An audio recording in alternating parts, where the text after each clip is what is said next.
Somos WBCQ, brindándoles la radio de World's Last Change a ustedes desde Monticello, Maine. El anhelo de todo cristiano durante los últimos 2000 años ha sido ver al Salvador regresar y establecer un reino eterno en la tierra. Los acontecimientos en el mundo revelan que esto sucederá muy pronto. Siga escuchando para aprender cómo puede prepararse espiritualmente para los eventos finales de la tierra. Radio WLC está preparando a un pueblo para la vida en el reino terrenal de Yahuwah, que se establecerá en el inminente regreso de Yahushua Cristo. Él mandará a sus ángeles con una gran trompeta para que reúnan a sus escogidos de los cuatro vientos, desde un extremo de los cielos hasta el otro. Mateo 23:31. Hola, soy Luis García y están sintonizando a la radio de World Last Change. Hoy, Pedro Merino va a compartir con nosotros la confusión que surge con el error frente a la lógica de la verdad. Específicamente veremos algunos pasajes de las Escrituras con respecto a la verdad de la naturaleza de Yahuwah y la relación que él tiene con su Hijo. ¿Son dos partes de una divina doctrina? ¿O es Yahuwah el único Dios y Yahushua no es divino en absoluto? Más tarde, respondiendo a una pregunta en nuestro email diario, mi compañero explicará la diferencia entre justificación, santificación y la glorificación. Y finalmente, Laura Martínez tiene otra historia real que ilustra otra poderosa promesa que querrá clavar. Pero primero, ¿qué nos puedes decir sobre la confusión del error de la Trinidad y la lógica de la verdad bíblica? ¿Alguna vez has escuchado la canción evangélica El tonto propio de Dios? No me suena. Es de un cantante estadounidense llamado Michael Cart y se trata de la paradoja del Evangelio. El primer verso dice: «Parece que lo he imaginado toda mi vida, como el más sabio de toda la humanidad. Pero si la santa sabiduría de Dios es una tontería para el hombre, debe haber parecido fuera de sí, porque incluso su familia dijo que estaba loco. Y el sacerdote dijo que un demonio tiene la culpa. Pero Dios, en la forma de este joven enojado, no podría haber parecido perfectamente cuerdo». Se extrae de esta idea de que el Evangelio es una locura para nuestro entendimiento humano. Bueno, Pablo no dijo eso. Ese es un concepto bíblico. Está en 1 Corintios capítulo 1 versículo 18, dice: «Porque el mensaje de la cruz es locura para los que se pierden, pero para nosotros, los que se salvan, es poder de Yahuwah. ¿No ha enloquecido Yahuwah la sabiduría del mundo? Porque ya que en la sabiduría de Yahuwah el mundo a través de su sabiduría no lo conoció. Yahuwah se agradó a través de la locura de la predicación para salvar a los que creen. Los judíos piden señales y los griegos buscan sabiduría, pero nosotros predicamos a Cristo crucificado, tropezadero para los judíos y locura para los gentiles. Pero para los que Yahuwah ha llamado, así judíos como griegos, Cristo poder de Yahuwah y sabiduría de Yahuwah, porque la necesidad de Yahuwah es más sabia que la sabiduría humana, y la debilidad de Yahuwah es más fuerte que la fuerza humana». Entonces, realmente este es un concepto bíblico. Claro, y ese es el pasaje, probablemente, que inspiró su canción. Y francamente, disfruto la música de Michael Cart. Sus letras son muy profundas y significativas. No son solo algunos aye, aye, aleluya, repetitivos, como tantas canciones del Evangelio moderno. ¿Qué? ¿No te importan las vanas repeticiones de los paganos, Pedro? No. Sin embargo, estás perdiendo mi punto. Sí, Pablo dijo que el Evangelio era locura para los sabios del mundo, para el entendimiento de los seres humanos pecadores. Una persona sin pecado que muera por los pecados de los demás no tiene sentido.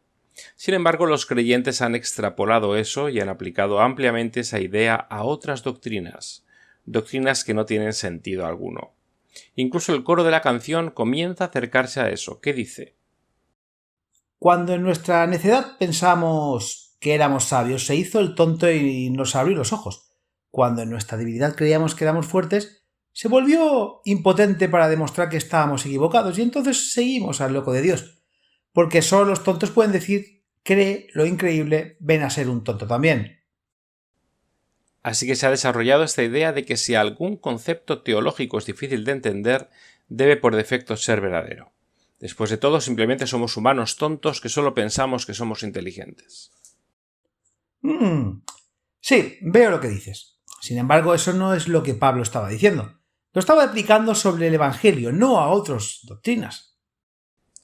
Y sin embargo, los creyentes de hoy arrojan esta idea y la usan para intentar probar doctrinas que en realidad están equivocadas.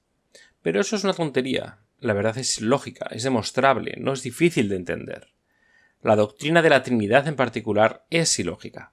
En lugar de reconocer que es una idea ridícula, absurda y ilógica, que es imposible de entender, los defensores simplemente descartan los problemas que surgen y lo explican diciendo que es un misterio demasiado profundo para el entendimiento humano.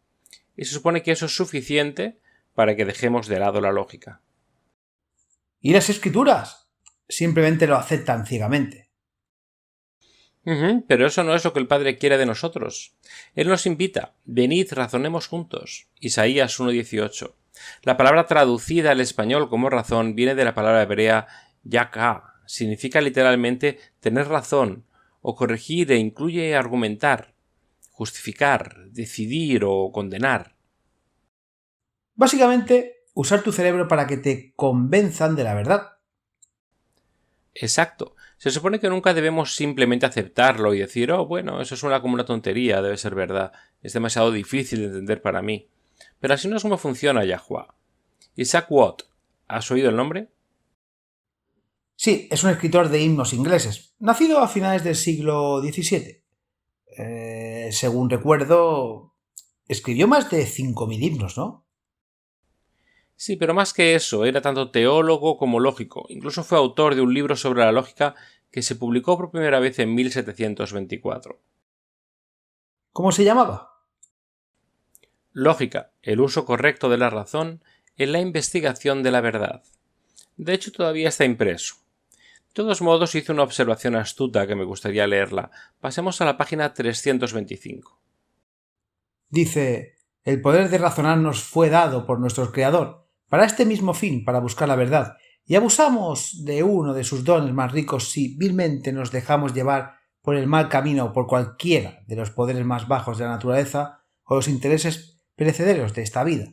La razón misma, si se obedece con honestidad, nos llevará a recibir la revelación divina del Evangelio, donde se propone debidamente y éste nos indicará el camino hacia la vida eterna. Ahora comparemos eso con una declaración hecha por Peter Berger en su libro de 1992 titulado Una gloria lejana, la búsqueda de la fe en una era de credulidad. Escribió, ¿hay alguna justificación para afirmar que la propensión a creer tonterías evidentes aumenta en lugar de disminuir la educación superior? ¿Crees eso? Bueno, no veo eso tanto en la academia como en la teología, pero como dije, la doctrina de la Trinidad es un excelente ejemplo de esto. No tiene sentido. Y sin embargo, el mismo hecho de que es ilógico e imposible de entender se utiliza como prueba de su validez. Pero esto no es lo que las Escrituras nos enseñan. Vayamos a Efesios capítulo 1 versículos 17 y 18 y veamos lo que dijo el apóstol Pablo bajo inspiración. Sigo pidiendo que el Dios de nuestro Señor Yahushua Cristo, el Padre glorioso, os dé espíritu de sabiduría y de revelación para que los conozcáis mejor. Ruego que los ojos de vuestro corazón sean iluminados para que conozcáis la esperanza a la que os ha llamado, la riqueza de su gloriosa herencia en su pueblo santo. Es una evasión afirmar que no se puede proporcionar una explicación lógica para alguna doctrina porque simplemente es demasiado profunda para la comprensión humana. Pero la verdad inevitable es que muchos creyentes hoy en día aceptan las tonterías como verdad y descartan lo erróneo, sin sentido, ridículos, como verdades profundas para ser aceptadas por fe ciega. No dice mucho a favor de la verdad cuando hacemos eso, ¿no? No, eso no honra a Yahweh. Veamos Mateo 7, versículos 15 al 20. Esto es el sermón de Cristo en el monte, y es un pasaje fascinante porque en realidad nos está dando una prueba de fuego que podemos usar para evaluar si una enseñanza es verdadera o no. Cuidado con los falsos profetas. Vienen a nosotros con vestidos de ovejas, pero por dentro son lobos feroces. Por sus frutos los reconoceréis. ¿Recoge la gente uvas de los espinos o higos de los cardos? Asimismo, todo buen árbol da buenos frutos, pero el árbol malo da frutos malos. Pero un buen árbol no puede dar frutos malos, y un árbol malo no puede dar frutos buenos. Todo árbol que no da buen fruto es cortado y echado al fuego. Así por su fruto lo reconoceréis. El fruto de la verdad celestial es la claridad, lógica, consistencia, racionalidad. En todo esto la verdad tiene y puede ser entendida por la mente humana. El problema es que con demasiada frecuencia anteponemos el compañerismo de las iglesias a la verdad. Permitimos que la presión de los compañeros nos mantenga en silencio, solo para poder encajar con nuestra comunidad de fe elegida. El Espíritu Santo puede estar señalándonos un error, pero lo silenciamos cuando aceptamos la línea del partido de que la verdad es demasiado profunda para la comprensión humana. Y así Satanás gana. Por supuesto, porque hay poder en la verdad. El error es débil. Arthur Schopenhauer, el gran filósofo alemán del siglo XIX, observó una vez: no hay opinión, por absurda que sea, que los hombres no acepten fácilmente tan pronto como se les convenza de que es generalmente adoptada. Convicción por presión grupal. Es tan antiguo como Eva sintiendo que necesitaba justificar a la serpiente su obediencia a los mandatos de Yahweh. Nos gusta estar de pie solos. No nos gusta estar solos, es incómodo. Ciertamente no tienes la comodidad de rodearte de personas de ideas afines si vas a salir y seguir la verdad. Insistir en que los creyentes acepten una teología sin sentido por fe ciega los mantiene ignorantes y aislados de Yahweh, en sumisión a la jerarquía de la Iglesia. Tengo un libro aquí llamado La herencia occidental de la fe y la razón. Leamos donde está marcado. El Hijo de Yahweh murió. Hay que creerlo porque es absurdo. Y fue sepultado y resucitó. Este hecho es cierto porque es imposible. ¿Qué piensas de este tipo de argumento? Vaya. Hay tantas falacias lógicas en esa declaración. Bueno, obliga a una lección falsa. Obliga al creyente a aceptar por fe ciega o descartarlo como una completa tontería.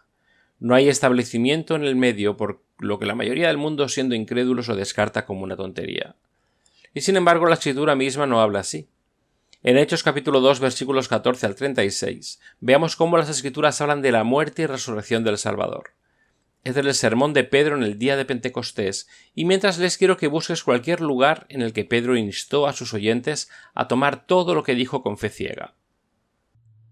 Entonces Pedro se puso de pie con los 11, levantó la voz y se dirigió a la multitud. Compañeros judíos y todos ustedes que viven en Jerusalén, déjenme explicarles esto. Escucha atentamente lo que te digo. Esta gente no está borracha, como supones. Solo son las 9 de la mañana. Al contrario, aquí está sucediendo lo que anunció el profeta Joel cuando dijo: sucederá que en los últimos días, dice Yahweh, derramaré mi espíritu sobre toda la humanidad. Los hijos e hijas de ustedes comunicarán mensajes proféticos. Los jóvenes tendrán visiones y los viejos tendrán sueños. También sobre mis siervos y siervas derramaré mi espíritu en aquellos días, y comunicarán mensajes proféticos. En el cielo mostraré grandes maravillas, y sangre, fuego y nubes de humo en la tierra. El sol se volverá oscuridad, y la luna como sangre, antes que llegue el día de Yahweh, día grande y glorioso, pero todos los que invoquen el nombre de Yahweh alcanzarán la salvación. Escuchen, pues, israelitas, lo que voy a decir.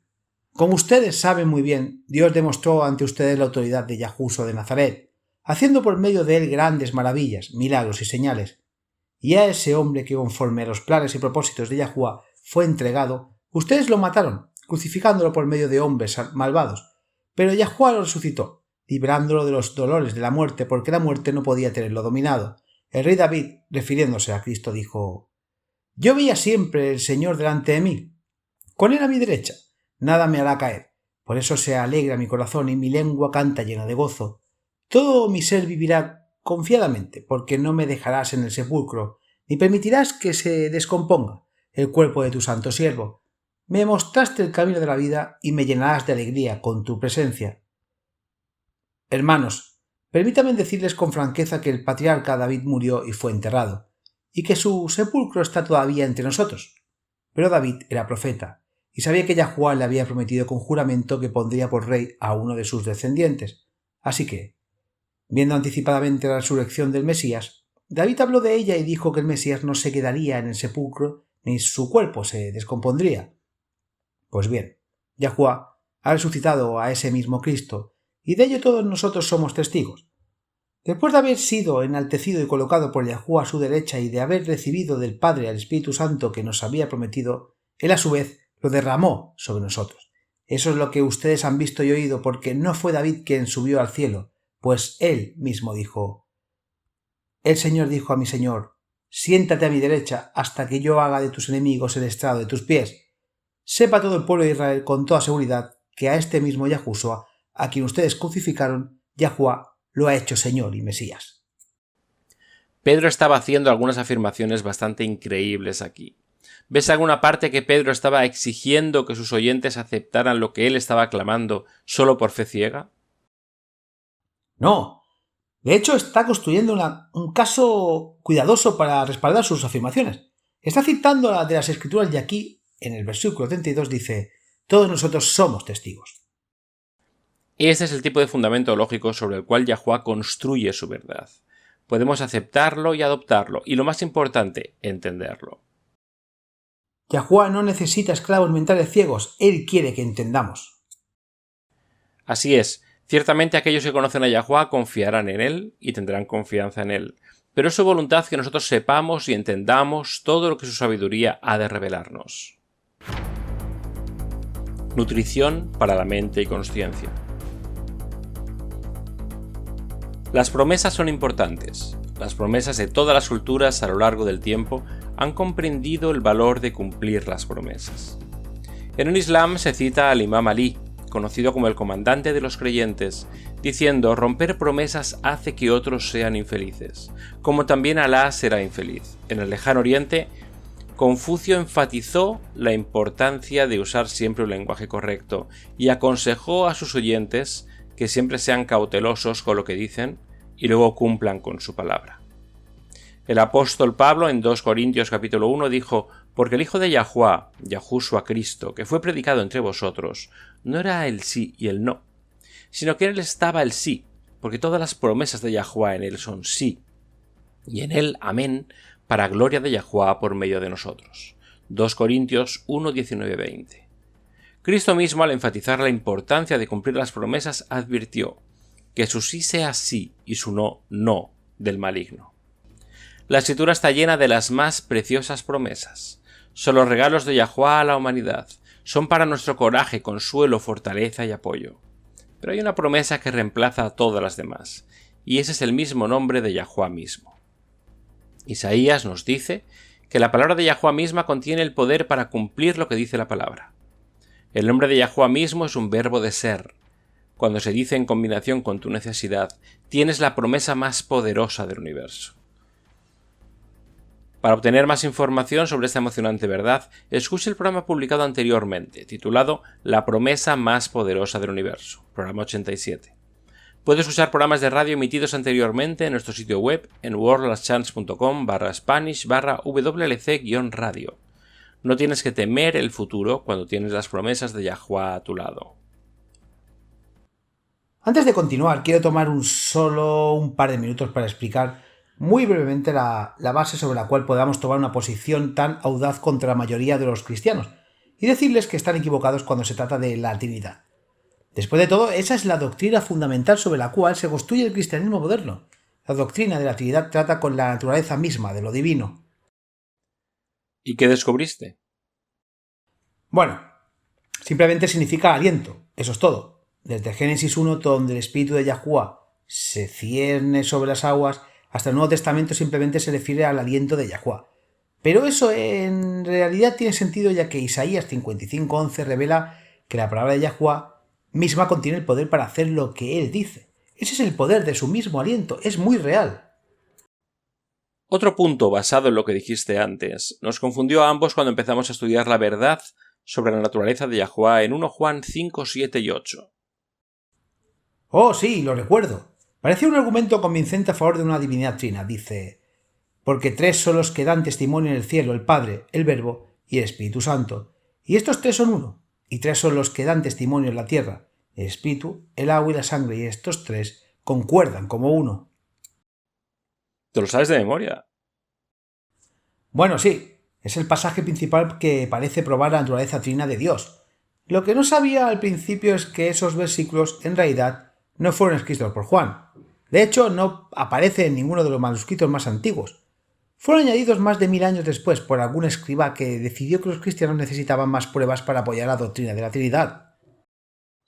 Sagrada ficción.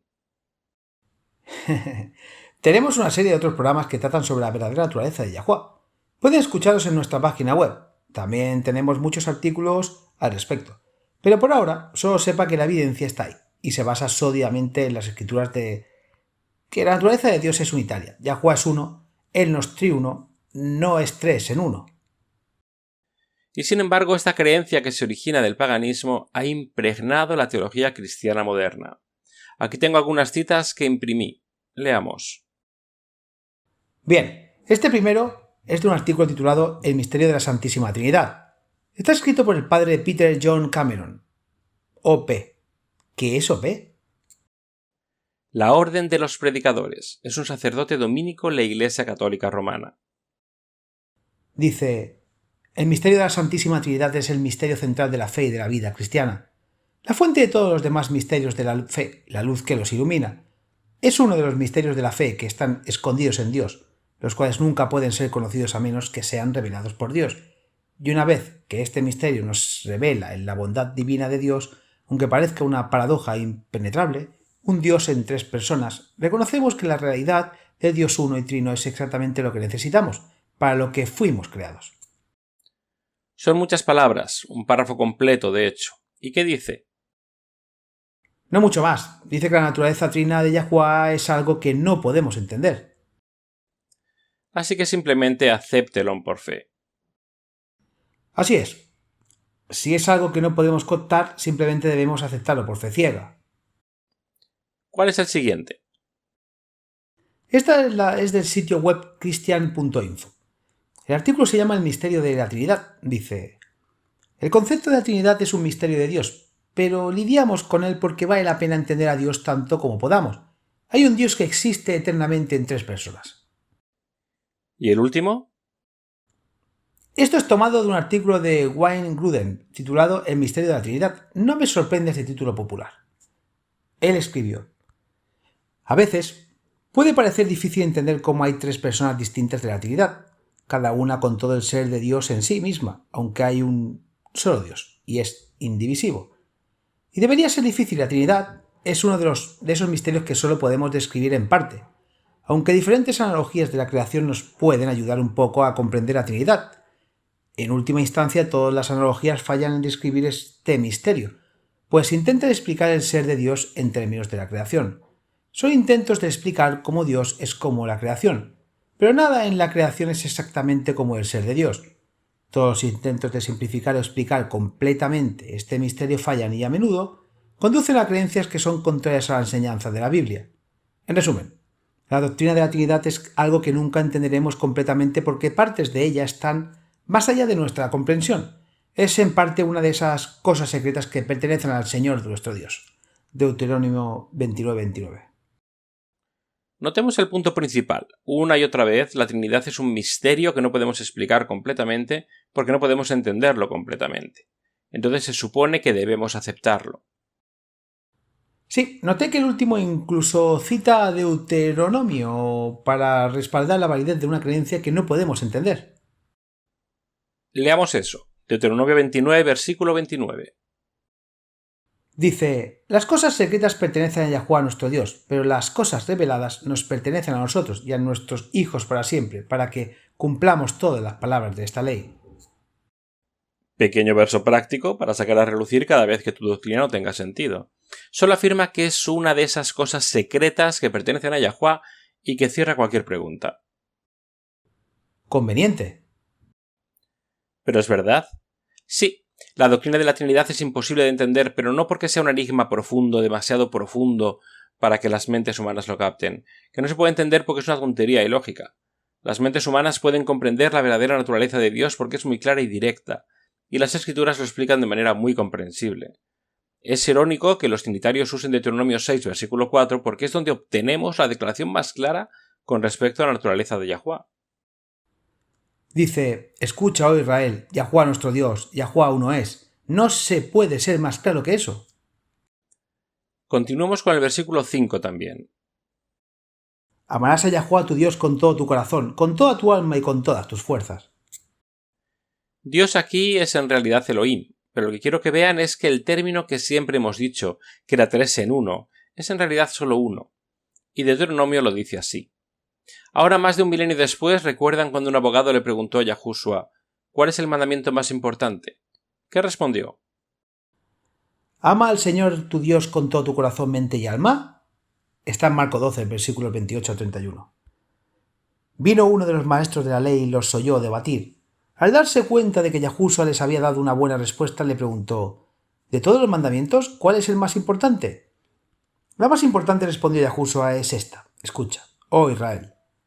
Yahuwá nuestro Dios, Yahuwá es uno. Ama a Yahuwá tu Dios con todo tu corazón y con toda tu alma y con toda tu mente y con todas tus fuerzas. El segundo es este: ama a tu prójimo como a ti mismo. No hay mandamiento mayor que estos. Esta hubiera sido la oportunidad perfecta para establecer la naturaleza trina de Dios en un escenario del Nuevo Testamento. Él podría haber dicho: ama al Padre, al Hijo y al Espíritu con toda tu alma y toda tu mente y todas tus fuerzas. Pudo haber dicho eso. Ciertamente tenía el vocabulario para hacerlo. Pero no lo hizo. No, en cambio citó Deuteronomio 6, versículo 4, estableciendo la naturaleza unitaria de Dios. Yahuwá es uno. La mayoría de nosotros conocemos al Sir Isaac Newton por sus teorías en física, su habilidad en matemáticas y astronomía. De hecho, es ampliamente considerado como uno de los mejores matemáticos y físicos de todos los tiempos.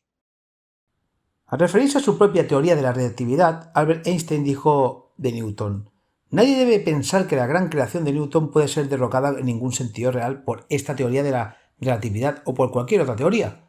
Sus ideas claras y amplias conservarán para siempre su importancia como base sobre la que se han construido nuestras modernas concepciones de la física. Memorizamos las cosas más interesantes, pero lo que la mayoría de la gente no sabe es que la mente brillante de Newton contempló y escribió más sobre teología que sobre cualquier otro tema. Puede que les sorprenda saber que Newton no creía en un dios trino, pensó que era una tontería. De hecho, déjame leer una cotización. Escucha esto. Newton observó irónicamente: la raza humana es propensa a los misterios y no tiene nada tan sagrado y perfecto como lo que no se puede entender. Esa es la Trinidad. Pero también dijo: la verdad siempre se encuentra en la simplicidad y no en la multiplicidad y confusión de las cosas. La Trinidad también. ¿Sabes que es confuso cuando los eruditos dejan de intentar explicarlo y simplemente dicen: confía en mi palabra, realmente es verdad, solo acéptalo por fe? Así no es como funciona, amigos. Recuerdo haber leído algo que escribió William Tyndall. Como recordarán nuestros oyentes, fue un teólogo lingüista inglés. Fue muy activo en la Reforma protestante. Es mejor conocido por ser la primera persona en traducir la Biblia al inglés antes de ser estrangulado y quemado en la hoguera. ¿Sabías que solo tenía 42 años cuando fue martirizado? ¿En serio? Joven. Las imágenes que he visto de él, las grabaciones siempre lo hacen parecer mucho mayor que una barba blanca como la nieve. Esto fue a principios del siglo XVI.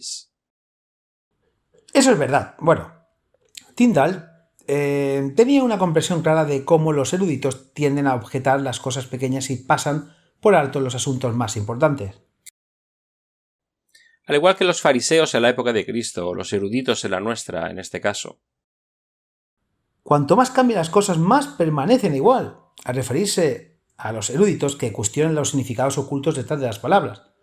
Dijo que eran disputadores ociosos y peleadores de palabras vanas, siempre mordiendo la corteza amarga por fuera y nunca alcanzando la dulce médula por dentro. Comentario perspicaz. Pero entonces él era un hombre perspicaz. Entendió los peligros de lo que hoy llamamos seleccionar la verdad. Él creía que la Biblia debía leerse toda en el contexto, tomándola tal como se lee. La Biblia dijo: cuenta una historia que cualquier hombre y mujer pueda entender, sin ser ordenado y sin haber estudiado teología. Vaya, su comprensión estaba realmente adelantada en su tiempo, ¿no es así?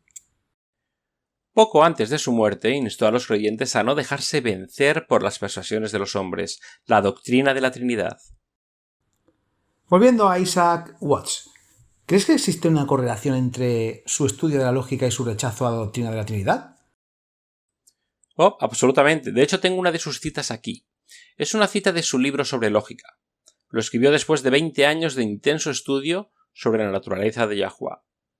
Ahora bien, si la Biblia realmente enseñara una divinidad trina, él hubiera encontrado evidencia de ello en este momento. Pero, ¿cómo criaturas tan débiles pueden asimilar una doctrina tan extraña, tan difícil y tan absurda como es esta, la Trinidad, en cuya explicación y defensa se han perdido multitudes de hombres, incluso hombres de erudición y piedad, en infinitas sutilezas de disputa e interminables laberintos de oscuridad? ¿Y puede esta extraña y desconcertante noción de tres personas reales que van a formar un Dios verdadero ser una parte tan necesaria y tan importante de esa doctrina cristiana que en el Antiguo Testamento y en el Nuevo se presenta como tan clara y fácil incluso en los entendimientos más bajos?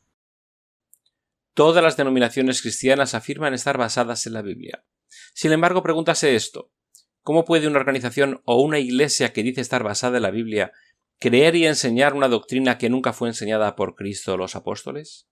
¿Se puede decir verdaderamente que está fundado en las Escrituras?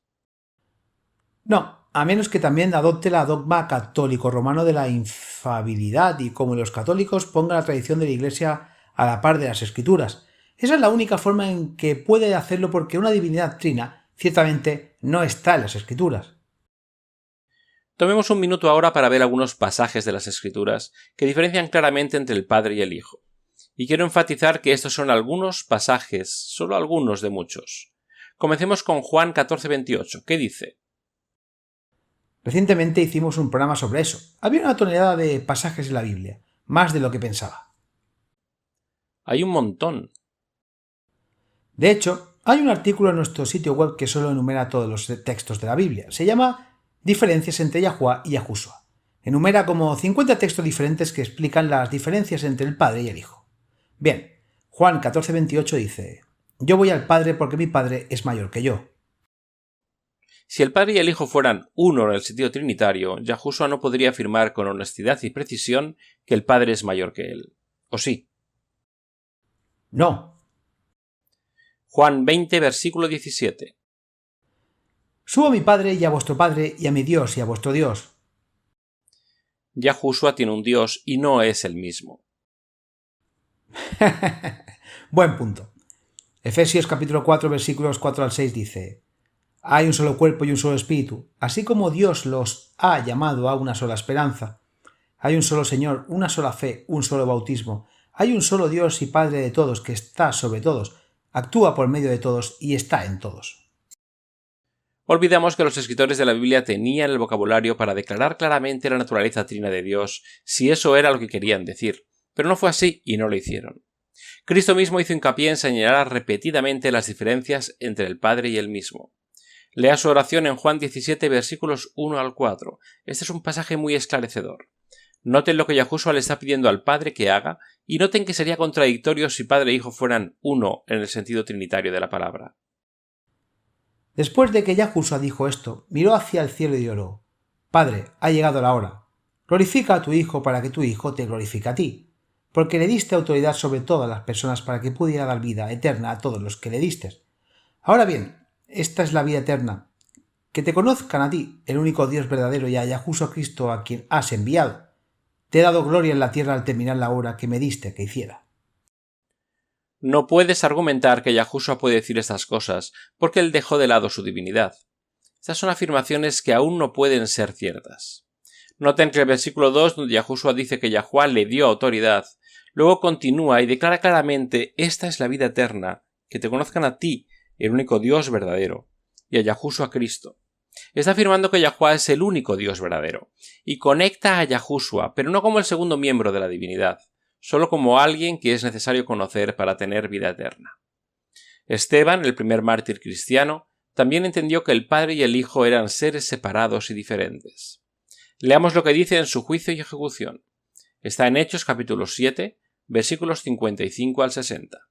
Veamos solo la parte donde él sabe que va a morir. Dice: Esteban, lleno del Espíritu Santo, miró hacia el cielo y vio la gloria de Yahuwah.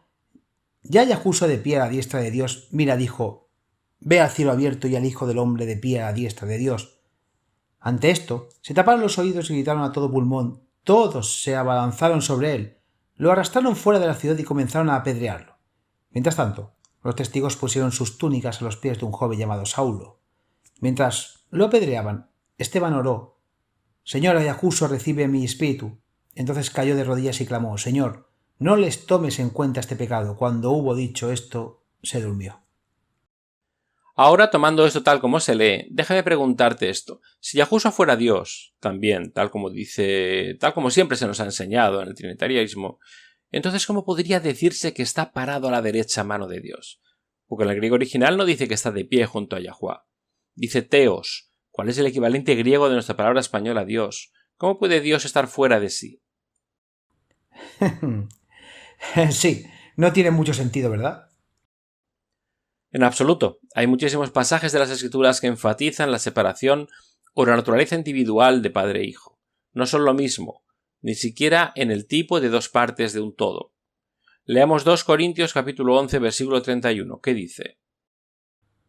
El Dios y el Padre del Señor Yahushua, el que es bendito por los siglos, sabe que no miento. El Dios y Padre de Yahushua. Esto no tiene sentido si ambos son Dios.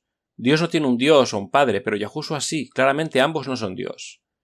Bien, Efesios 1, versículo 3, ¿qué dice? Bendito sea el Dios y Padre de nuestro Señor Yahushua Cristo, que nos ha bendecido con toda bendición espiritual en los lugares celestiales en Cristo. De nuevo, esto no tiene sentido si Padre e Hijo son ambos Dios. Un último versículo de los muchos, 1 Pedro capítulo 1, versículo 3. Bendito sea el Dios y Padre de nuestro Señor Yahushua Cristo, que según su gran misericordia nos hizo renacer a una esperanza viva por la resurrección de Yahushua Cristo de entre los muertos.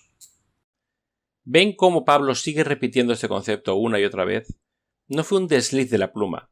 Quiso decir lo que dijo cuando habló del Dios y Padre de Cristo. Dios no tiene un Dios, y si Yahushua fuera Dios, si fuera parte de una divinidad trina, no se pudo haber dicho que tuviera un Dios. Realmente nunca lo pensé de esa manera, pero tienes razón. Debemos recordar que la verdad es lógica. No tienes que afligir tu cerebro o torcer las escrituras para llegar a la verdad. No tienes que aceptar por fe ciega los hechos que ya han sido revelados. La naturaleza de Dios no es algo que se nos haya ocultado. Se ha explicado claramente en las Escrituras que Yahuwah es uno. Él es el único Dios verdadero. Si estudias algo y cuanto más lo miras, más confuso se vuelve, lo más probable es que haya un error mezclado en alguna parte, así que sigue buscando la verdad, porque siempre tendrá sentido. Y es armonioso, no se contradice. Volvemos pronto, amigos, con nuestro email diario de hoy. En camino a conocerte, la luz se aclara. En el mundo de hoy hay un número casi ilimitado de sistemas de creencias. El cristianismo mismo tiene literalmente miles de denominaciones diferentes, cada una convencida de que es correcta. Son el remanente y todas las demás están equivocadas. Con una cacofonía tan confusa de opiniones, voces, creencias e ideas, puede resultar confuso saber cuál es la verdad en realidad.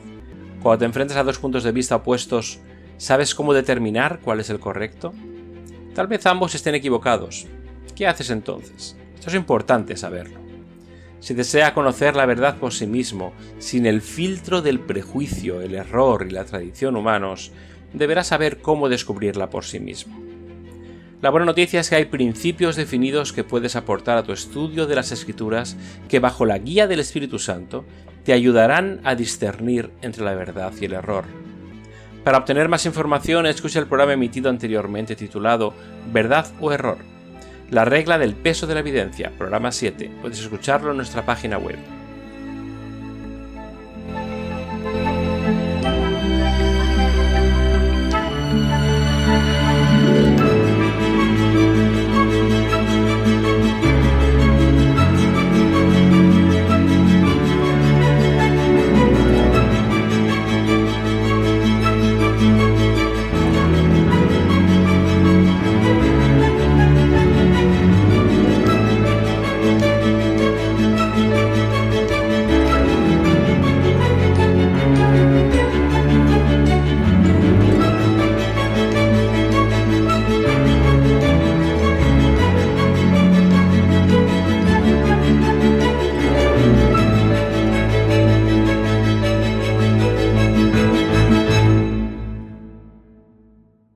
Tenemos una pregunta interesante hoy en nuestro email diario.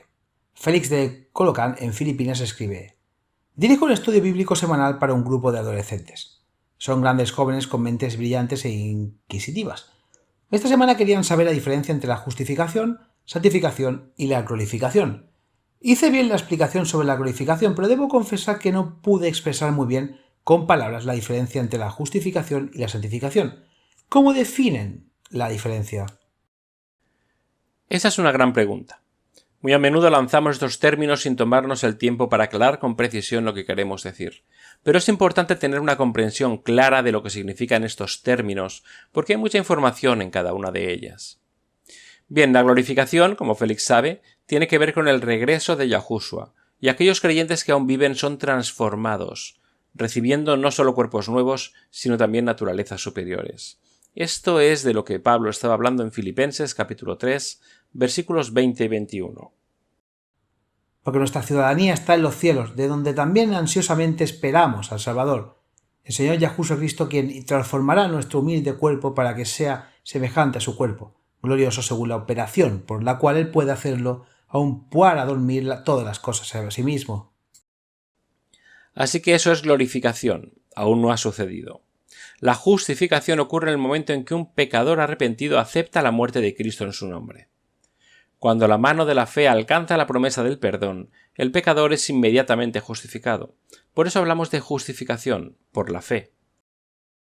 Sí, recuerdo la historia de Martín Lutero, subiendo arrodillado las escaleras de Pilatos durante su visita a Roma, haciendo penitencia por sus pecados. Entonces recordó ese texto en Romanos 1:17 donde dice: «El justo por la fe vivirá». Se puso de pie, bajó corriendo las escaleras y nunca más hizo penitencia. Porque se dio cuenta de que la salvación es un regalo. Tal como dice en Romanos 6:23, la paga del pecado es muerte, pero la dádiva de Yahuwá es vida eterna. Es un regalo y se acepta y se recibe por fe. Eres considerado digno cuando por la fe aceptas el sacrificio de Cristo. Eso es la justificación. Entonces, ¿qué es la santificación? Algo que está santificado es algo o alguien que está apartado para un uso sagrado. También se puede definir como el acto de santificarse. Como la justificación y la glorificación, la santificación también es un don. Pero como ocurre con la justificación, no es algo que se nos impone en contra de nuestra voluntad. Tenemos que asentir, tenemos que estar de acuerdo, porque Yahuwá no nos lo va a forzar. Pero, ¿cómo funciona esto? Yo pasé por un periodo en el que pensé que tendría que ser perfecto antes de que Yahushua regrese. Por supuesto, eso fue desalentador ya que seguí pecando incluso cuando no quería hacerlo. Ahora sé que mientras tengamos naturalezas caídas seguiremos tropezando y cometiendo errores. Así es, pero eso no significa que estemos pecando alegremente sin al menos tratar de resistir la tentación. Tenemos una parte que desempeñar y esa parte es rendir nuestra voluntad a Yahuwá para que Él pueda obrar en nosotros el querer y el hacer según su beneplácito. Leamos Filipenses 2, versículos 12 y 13. Por lo tanto, mi amado, como siempre, has obedecido no como en mi presencia solamente, sino mucho más ahora en mi ausencia. Trabaja en tu propia salvación con temor y temblor, porque es Yahuwá quien obra en vosotros tanto el querer como el hacer, por su beneplácito. Una vez más, todo es un regalo. Sin embargo, como Yahuwá nunca forzará nuestra voluntad, nuestra parte es asentir, darle permiso para que Él obre en nosotros. Entonces, Él nos transformará a su imagen. Él lo hará, y eso es santificación. A continuación, Laura Martínez, con una historia increíble y una promesa de nunca rendirse. Manténgase al tanto.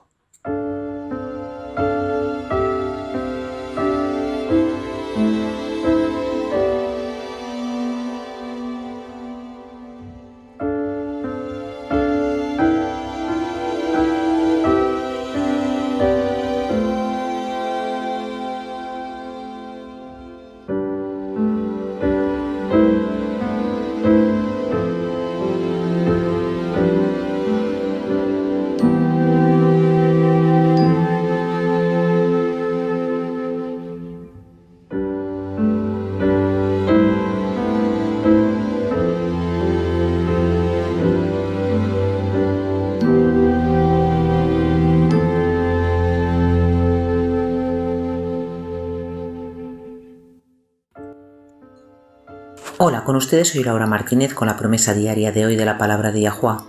En 1938, Karoli Takats fue considerado el mejor tirador de pistola en el mundo. Era el tirador favorito que se esperaba que ganara el oro en los Juegos Olímpicos de 1940 en Tokio, Japón. Desafortunadamente, mientras entrenaba con el ejército húngaro, una granada defectuosa explotó en su mano, acabando con sus esperanzas del oro olímpico.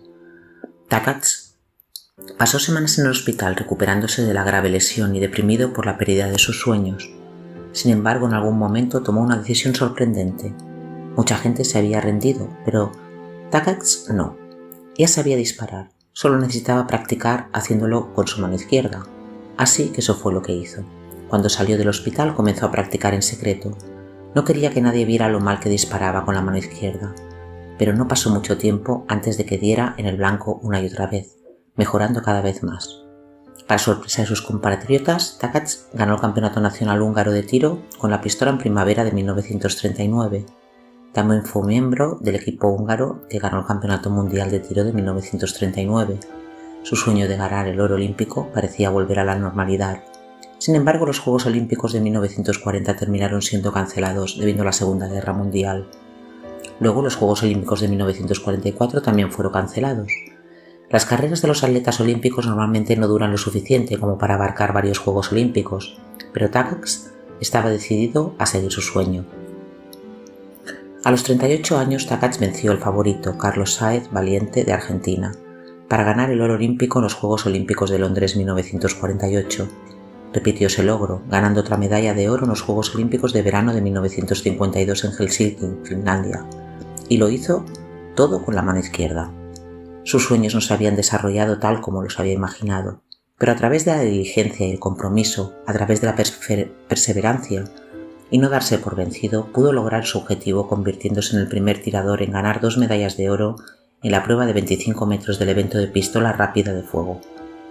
Nosotros también tenemos un objetivo y como Takacs enfrentamos obstáculos, reveses y dificultades, pero como él, si perseveramos, también podemos vencer. Y la recompensa que nos espera es una recompensa eterna. El capítulo 21 de Revelaciones contiene una promesa increíblemente inspiradora, hermosa y alentadora. El versículo 7 dice: El que venciere heredará todas las cosas, y yo seré su Dios y él será mi hijo. Se nos han dado grandes y preciosas promesas. Vayan y comiencen a clamarlas.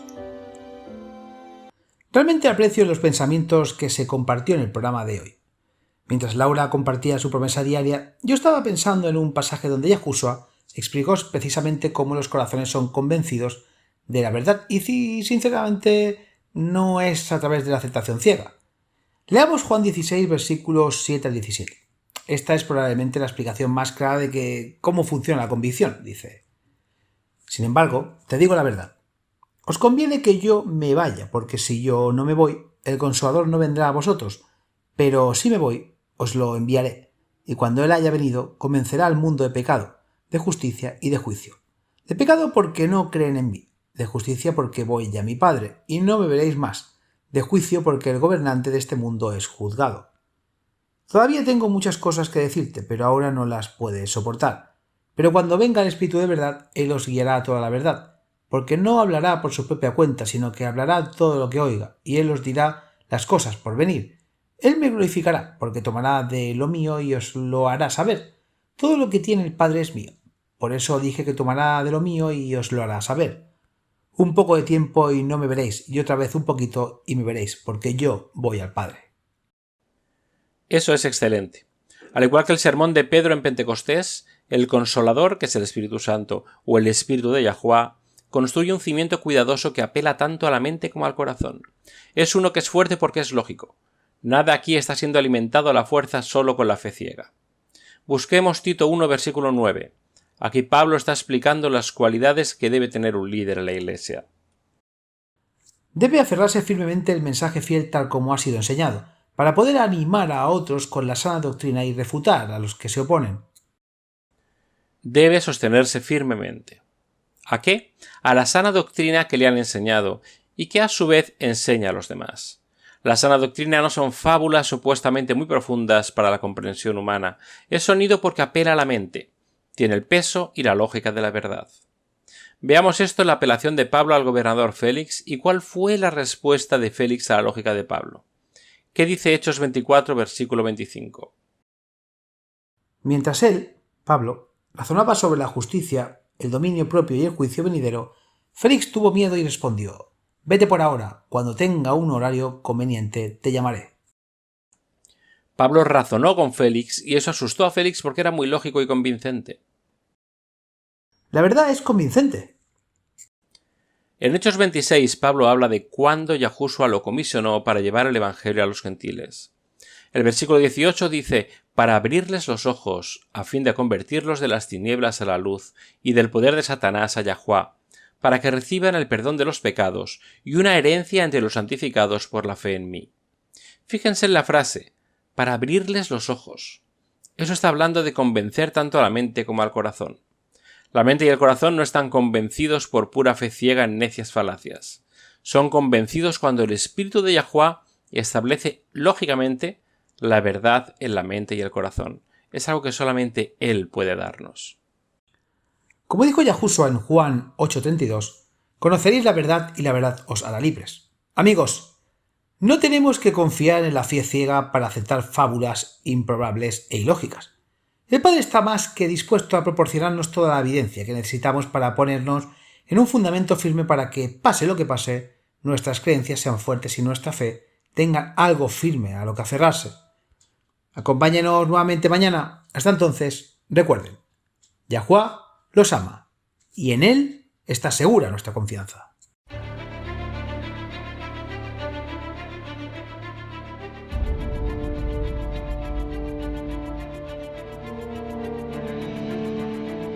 Gracias por escuchar este episodio en WLC Radio. Vivimos tiempos muy solemnes. El mundo está al borde del desastre. Pronto tendrán lugar acontecimientos catastróficos que pondrán fin a esta era y marcarán el comienzo de la siguiente. En su gran misericordia, Yahuá ha revelado a través de la profecía lo que depara el futuro. Apocalipsis 8 predice una serie de eventos, cada uno peor que el anterior, que devastarán la tierra. Se diezmará el suministro mundial de alimentos. Se producirá hambruna y la pestilencia que la acompaña. Los suministros de agua dulce de la tierra también se verán afectados. Apocalipsis 9 revela que los demonios se harán pasar por extraterrestres. El terror y la devastación de esta llamada invasión extraterrestre hará que la gente desespere por seguridad a cualquier precio. La libertad de vivir y de adorar como dicta la conciencia se convertirá en una cosa del pasado. Se perderán muchas vidas durante esta serie de eventos, y cuando se aplique la marca de la bestia, habrá mártires. Cada evento se prepara para la próxima crisis, en un largo y último llamado de misericordia al arrepentimiento. Porque Yahuá no está dispuesto a que nadie perezca, sino que todos lleguen al arrepentimiento. 2 Pedro 3:9. Poco después de los eventos descritos en Apocalipsis 8 y 9, se derramarán las 7 últimas plagas. Estas plagas no tienen precedente en la historia de la humanidad. En un sentido muy real, estos eventos vaciarán la tierra. Isaías 24 advierte, cita: He aquí Yahuá vacía la tierra, la asola, la revuelve y esparce a sus habitantes. La tierra se tambaleará de un lado a otro como un borracho, y será removida como una cabaña, y su transgresión será pesada sobre ella, y caerá, y no volverá a levantarse. Isaías 24, 1-20. Para los creyentes, sin embargo, hay esperanza. Al describir el final de esta era, Yahushua dijo en Lucas 21, versículo 28, cita: Cuando estas cosas comiencen a suceder, entonces miren hacia arriba y levanten la cabeza, porque tu redención está cerca. Sí, al final será traumático, está destinado a serlo. Yahuá quiere salvar a cada individuo que pueda para permitir que este clímax final despierte las almas. Pero el Evangelio del Reino de Yah es que más allá de los eventos traumáticos del futuro cercano, una eternidad de bienaventuranza espera a todos los que aceptan el regalo de salvación de Yah.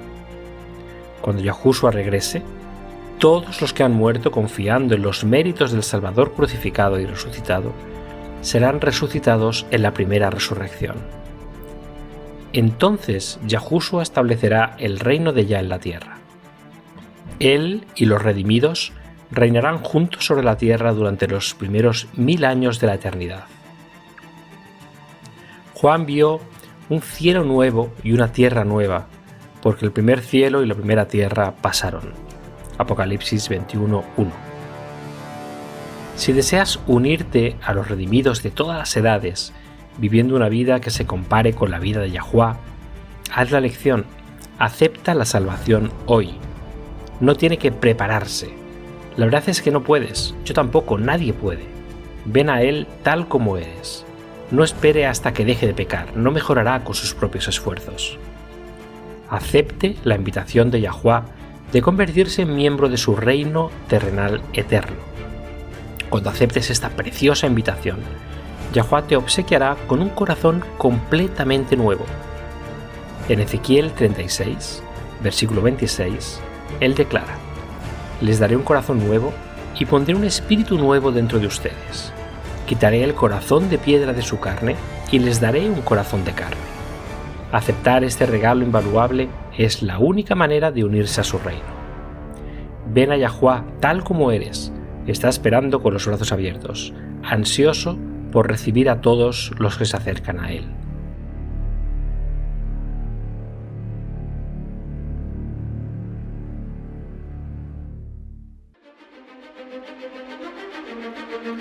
Ha sintonizado con la radio de WBCQ en 9330 kHz en la banda de 31 metros.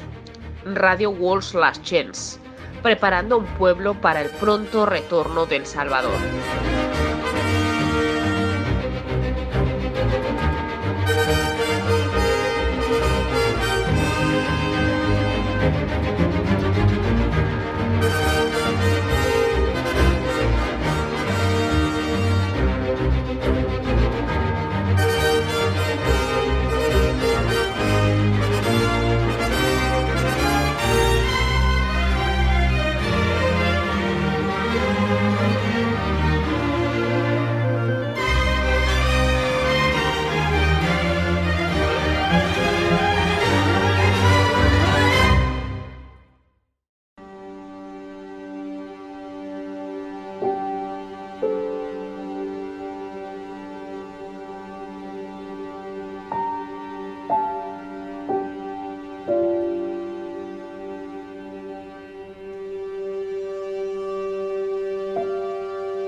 Este programa, como los episodios pasados de Radio WLC, están disponibles para descargarlos en nuestra página web.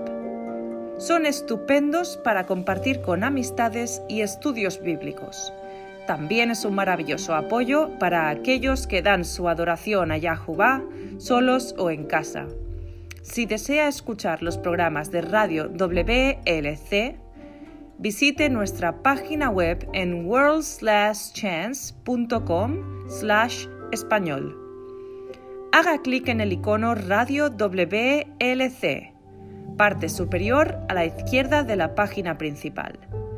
Esto le permitirá hacer descargas de los episodios en su idioma preferido. También están los artículos y los vídeos disponibles en una variedad de idiomas. Acompáñenos otra vez mañana para otro mensaje lleno de verdades en WBCQ, en 9330 kHz, en la banda de 31 metros.